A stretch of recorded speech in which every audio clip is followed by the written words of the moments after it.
Welcome to Jazz Time. JazzTime.com is an online store that buys, sells, trades authentic luxury watches. We make these videos so our customers can easily choose the best watch for themselves in the comfort of their own home. If you like this watch and would like to purchase it at the lowest price anywhere online, click on the link in the description below to buy it at JazzTime.com.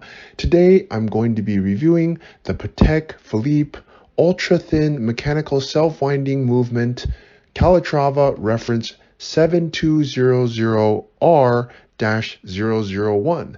I'm going to talk to you a little bit about the collection, not so much about the history because it's a very long one, and give you a little bit of comparison, then talk about the bezel, dial, case, bracelet, movement, try it on, even though I'm a man, and then give you my thoughts. So let's start with a little bit of overview about the collection. This is from the Calatrava line that Patek has. Patek has many different lines. They have the Grand Complication, which is the most expensive, the Complication, which is the bulk of their catalog.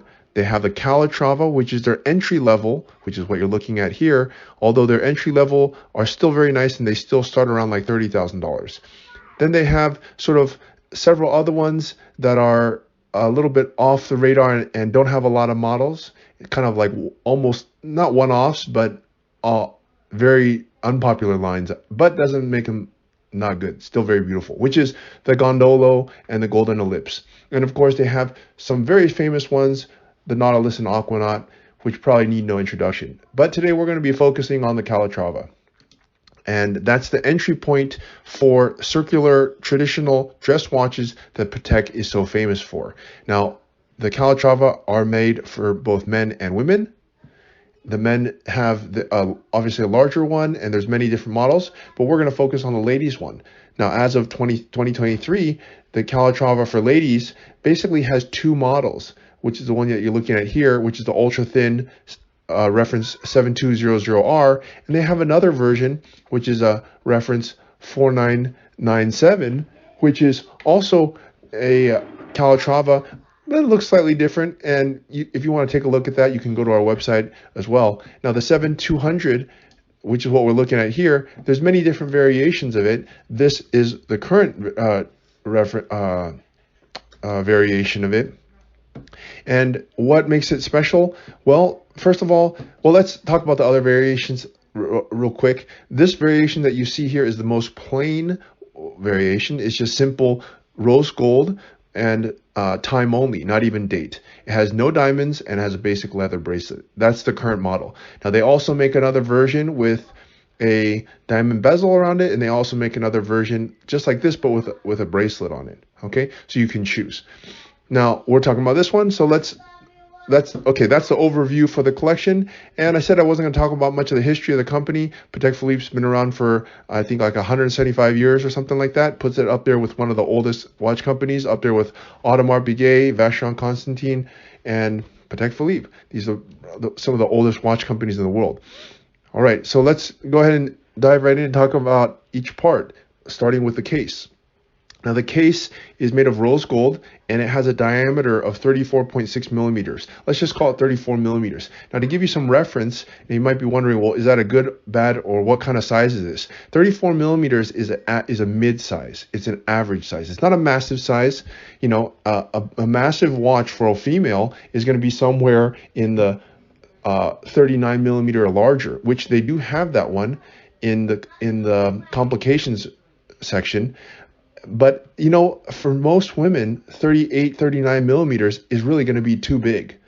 And so 34, 35 millimeters is actually a medium size.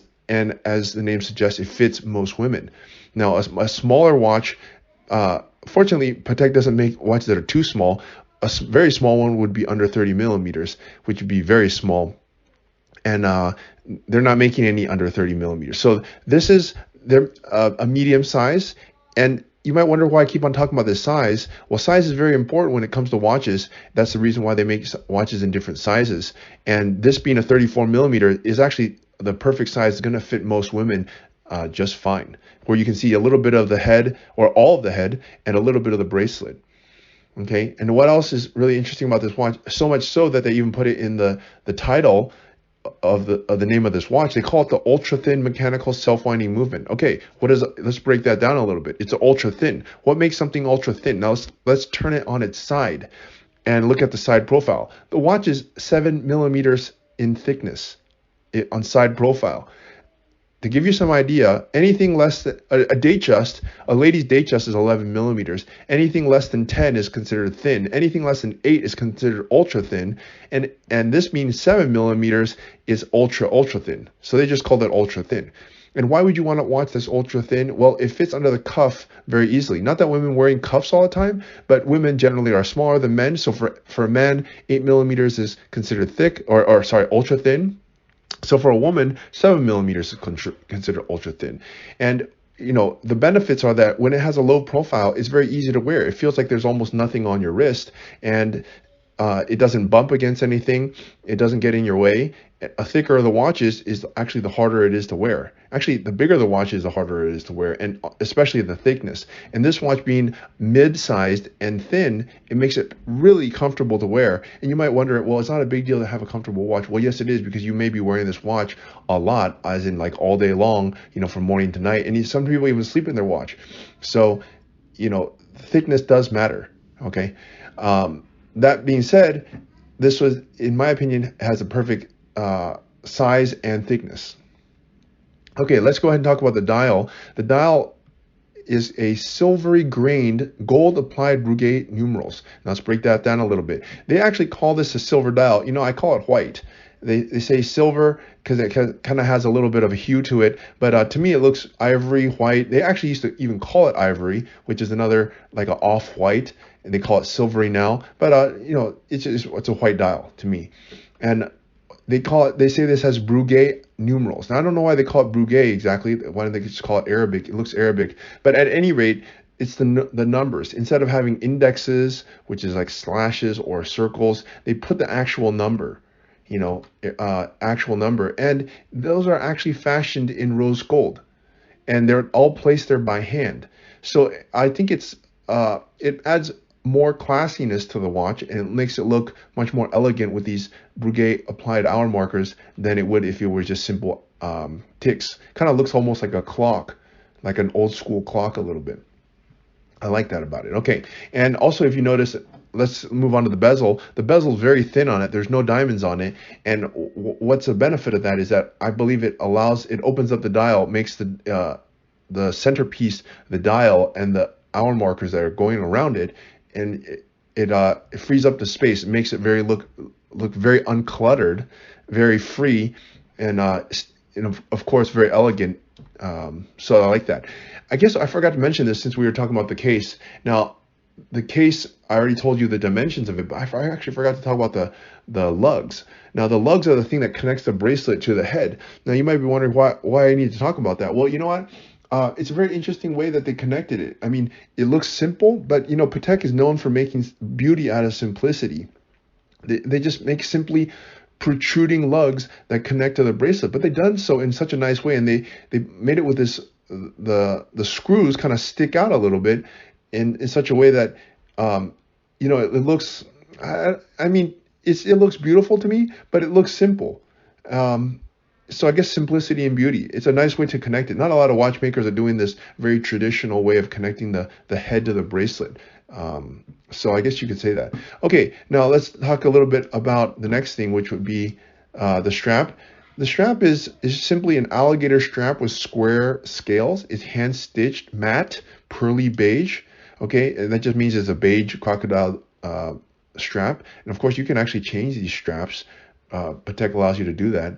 And it has a prong buckle. A prong buckle is kind of like a belt buckle. It's you just like a belt buckle. Okay, it allows you to easily take the watch on and off. You got to be very careful though, because since the watch becomes linear, once you open it, it can fall on the ground. Okay, so that's the strap. And let's see, what would be the next part? I guess the next part would be the movement. Now you might be wondering, like, what's so special about the movement? But let's take a look at it. Well, first of all, just looking at it is quite beautiful, and it's the movement is a 240 self-winding movement. It's a very common movement that Patek has been using. It has 161 parts, which by the way is not a lot considering that this watch is time only though. Let's say chronographs are like in the high 200s. So 161 parts for time only is still kind of a lot. But a lot of the Calatravas are manual wind. This Calatrava is not. It is a automatic movement. So it's one of the thinnest automatic movements made by any company, especially by Patek. So they made an automatic movement that is self-winding, which means automatic. You do not need to wind it yourself, and it's very, very thin. Okay, and yeah, it's also a very good-looking movement to look at. And I like that they expose the back, because a lot of companies actually will cover the back, presumably because the workmanship on the back is not that great. But Patek does such a great job on the movement that they open up the back, which only makes sense to show you all the greatness that they've done. And it kind of would not make sense if they covered it. And when a company covers the back, kind of makes me wonder, what's underneath.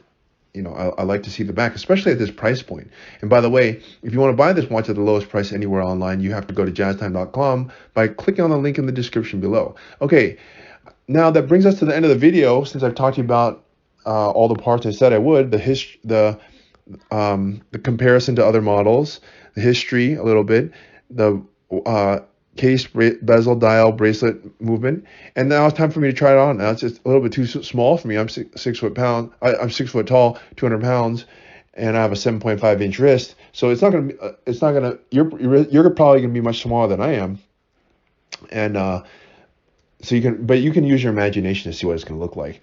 And I would suggest this watch for women who have a wrist size of around 7 inches or smaller, and that would equate to, like, let's say 150, 160 pounds or smaller. For those who have a wrist size that's larger than that, I would say that you can consider the larger 38, 39 millimeters that watches that Patek is making. But for those who have a smaller wrist, 7 inches or smaller, I would say this is a perfect fit. I really like it for the price point. It's under $30,000, at least of 2023, and you can buy it for under retail, actually, at jazztime.com. And so for that reason, you can buy the watch under retail. It's part of one of the most prestigious watch brands, if not the most prestigious, and it's a beautiful watch. It's very simple, not super expensive by Patek standards, and so for that reason, I'm going to give it 2 thumbs up. And I think if you want to buy it, you got to go to jazztime.com. If you want to find out more about the watch you just saw in the video, you can just click below on Show More to see the full description. Then you can check the link next to Model as seen in video, click on it, and you will get to the proper page where you can see all the details. If you're watching on a mobile phone, you have to click on the arrow down on the right hand side below the video to see the full description. If you like this video, please give us a thumbs up. If you would like to share this video with your friends, you can use the share button below and share it on any platform you like. If you have questions, constructive feedback, want to tell us about some mistakes or misspeaks, just write a comment below.